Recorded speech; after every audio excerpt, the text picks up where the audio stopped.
Com fábricas nos 5 continentes e veículos rodando nas estradas de mais de 100 países, a brasileiríssima Marco Polo, original de Caxias do Sul, representa um motivo de orgulho para todo o país. A empresa é famosa por fazer ônibus e ser a melhor em seus produtos, graças a uma cultura empresarial revolucionária.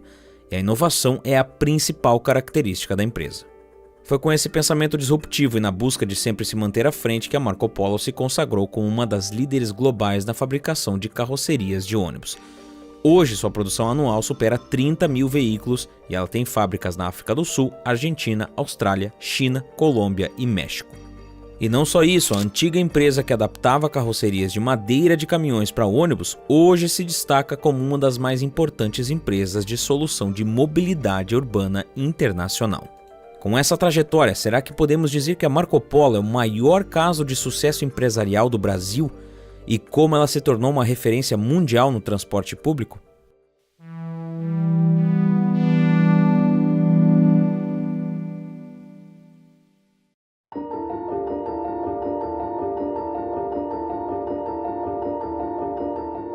A Marco Polo S.A. é hoje uma empresa brasileira de referência mundial na fabricação de ônibus, micro-ônibus, peças e soluções ferroviárias e financeiras.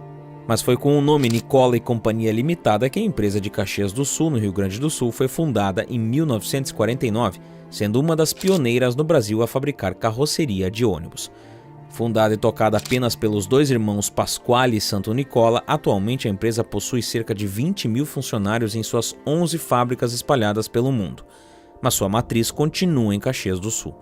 Para que você possa compreender melhor a dimensão dessa gigante nacional, apenas em 2023 ela produziu 13 mil ônibus. Deles, 83% foram fabricados em solo brasileiro e apenas 17% no exterior. Mesmo com a queda na produção, sua receita líquida somou 6,68 bilhões de reais em 2023, uma evolução de 23,4% em comparação com 2022. Durante seus 75 anos de existência, a Marco Polo foi responsável por inúmeras inovações na mobilidade urbana.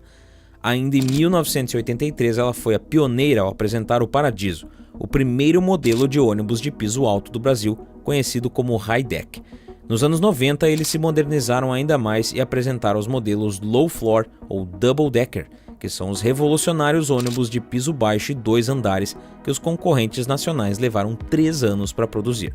Mas o modelo mais recente foi desenvolvido com foco maior na segurança e conforto dos passageiros. Ele tem várias medidas de proteção contra vírus e bactérias, como desinfecção do ar-condicionado com luz UVC e acabamentos antimicrobianos. A cabine do motorista foi redesenhada para dar mais visibilidade e facilitar a direção, o que deixa todo mundo mais seguro, além das poltronas bem mais confortáveis, iluminação ajustável à luz do dia ou da noite e outras coisas interessantes para deixar a viagem mais tranquila. E foi com esse ônibus no final dos anos 90 que a empresa se consolidou como uma das maiores do setor no mundo, mesmo tendo começado a operar internacionalmente nos anos 80. Em 2022, a Marco Polo se tornou a líder global no mercado de transporte coletivo, sejam eles urbanos, rodoviários ou turísticos, com participação de 53,5%. Sua força internacional é tão grande que as exportações e as produções no exterior compensaram as quedas de vendas no Brasil em tempos de crise. O seu mais novo sucesso foi a nova geração de ônibus rodoviários, o G8. Para aperfeiçoar o novo ônibus, a empresa pediu aos 100 engenheiros responsáveis pelo projeto para viajar em 44 mil quilômetros no veículo. Com isso, a empresa conseguiu incorporar 140 inovações no novo modelo. E para que ele mantivesse seu potencial de uso ao longo dos anos, ela investiu mais de 7 mil horas em simulação virtual e 10 mil horas em testes de laboratório e testes em pista. Além disso, a nova carroceria da Marco Polo é feita com materiais mais leves, que reduziram em 80% o uso de fibra de vidro nos ônibus. Em 2023, a nova geração G8 garantiu a ela mais da metade do mercado nacional, com cerca de 1.387 ônibus rodoviários vendidos aqui. Mas esse sucesso vai além da produção de carrocerias. A Volare, divisão de micro-ônibus, é líder de vendas do segmento no Brasil e a linha de micro-ônibus da empresa gaúcha também foi pioneira por aqui na fabricação de veículos leves. Com os anos, a empresa assumiu um compromisso com a preservação ambiental e dele veio o Attive Integral, um ônibus coletivo urbano 100% elétrico que já circula em cidades como Curitiba, São Paulo, Ponta Grossa, Brasília e Manaus. Alinhado a esse compromisso, a empresa ainda apresentou o modelo Audace 1050, movido a célula de hidrogênio, produzido na Marco Polo China com um chassi desenvolvido pela Allen Bus e tecnologia da Sinosynergy. Foi quando ela comprou a Apollo, antes uma empresa que fornecia peças para a Marco Polo e que ganhou uma fábrica própria. O objetivo da compra é criar suas próprias peças de plástico na frota e no futuro oferecê-las para os seus concorrentes e até outras indústrias. Serão fabricados suportes para assentos e painéis que antes eram de fibra de aço e vidro. Por mais que inovação seja um senso comum hoje em dia, a Marco Polo enxergou isso décadas atrás. Um nome foi importante para isso acontecer. Mas quem foi essa pessoa e como ela conseguiu transformar uma pequena empresa gaúcha na grande líder do transporte coletivo mundial?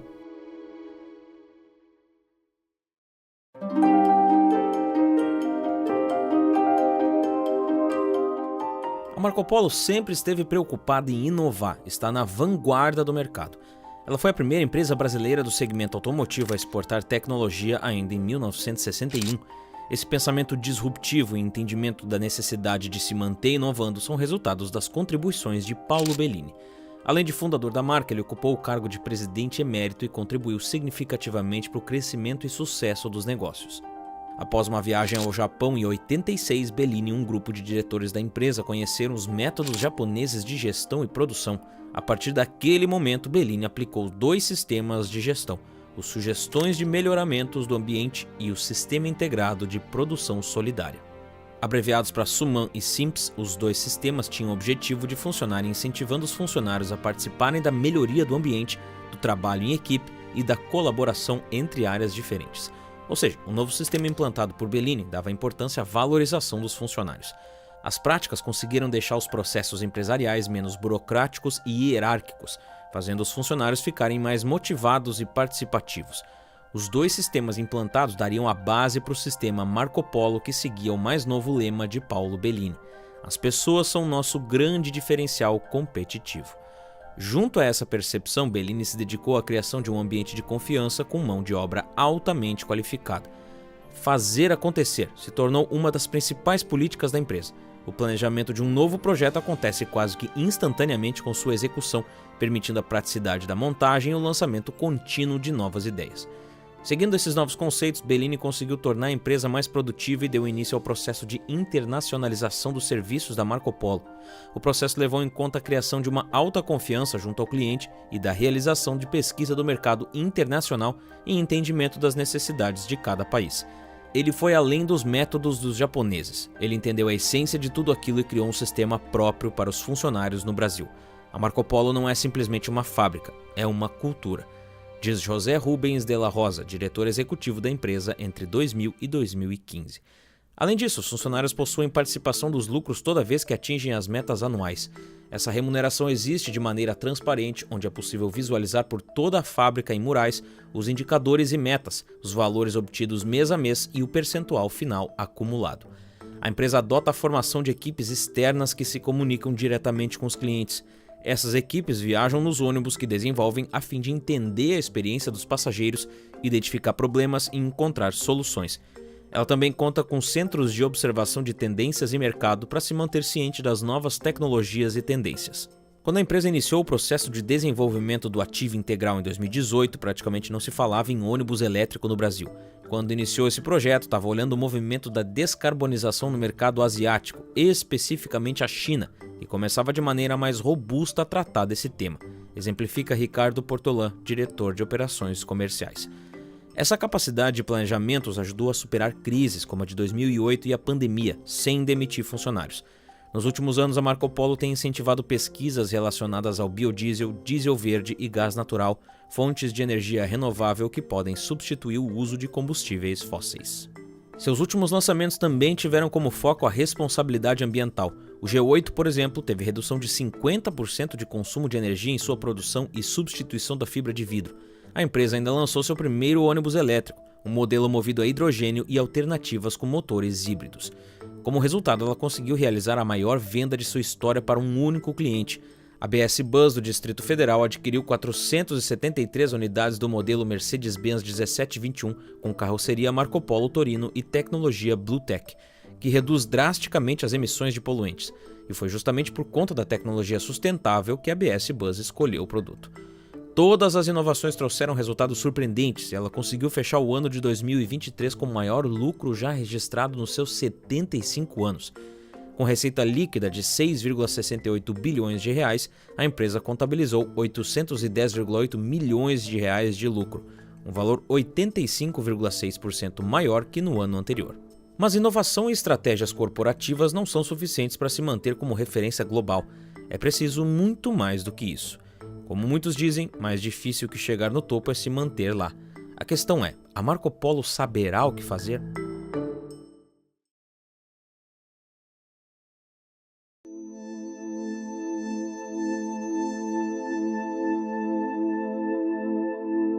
Desde o fim da pandemia, os negócios da empresa vêm passando por uma mudança significativa quando ela deixa de ser uma fabricante de ônibus para se transformar em uma corporação de soluções de mobilidade. Exemplo disso é a Marco Polo Rail, a unidade de negócios do grupo especializada no desenvolvimento de metroferroviários. Criada em 2017, a unidade que tem fábrica e equipe próprias teve nesse ano sua capacidade produtiva ampliada e deve entregar trens para o Chile ainda em 2024. Ela apresentou o Prosper VLT Hybrid, um modelo que combina motores diesel e elétrico para oferecer uma solução sustentável e eficiente, além de ser seguro e ter baixos custos operacionais. Ele pode operar em várias bitolas e possui um sistema de ar-condicionado e poltronas ergonômicas. E para entender como a empresa hoje não é somente mais uma fabricante de carrocerias de ônibus, e sim uma corporação comprometida com a melhoria do transporte urbano, ela mantém uma divisão chamada Marco Polo Next, dedicada à inovação e aceleração de projetos. Com mais de 400 colaboradores, essa área é crucial para disseminar sua cultura de inovação internamente. Segundo Alexandre Cruz, líder de investimentos, inovação e novos negócios da Next, a divisão tem firmado grandes parcerias, incluindo uma recente com a startup brasileira Loom Robotics. Em junho de 2023, essa parceria resultou na apresentação do primeiro protótipo de micro-ônibus autônomo da América do Sul, uma versão autônoma do Volare Attack 8, desenvolvido após 2 anos de estudo. Esse veículo opera sem intervenção ou monitoramento remoto, oferecendo segurança, conforto e sustentabilidade. Cruz acredita que esses investimentos consolidam a Marco Polo como um líder global nas demandas de transporte coletivo e mobilidade urbana. Grandes corporações como a Apple, que passou a focar seus negócios no setor de soluções de novos serviços ao invés de novos produtos, ou a Microsoft, que mudou sua ênfase para o armazenamento em nuvem, mostram que se reinventar e inovar são táticas essenciais para continuar no topo em um mundo corporativo que está em constante transformação. Isso indica que a empresa gaúcha deve sim estar no caminho certo. Foi entendendo bem o que está fazendo que a Marco Polo se tornou uma gigante do Brasil para o mundo. E aí, o que achou dessa empresa brasileira que está dominando o mercado mundial? Deixa aqui nos comentários abaixo. Agora, para descobrir como a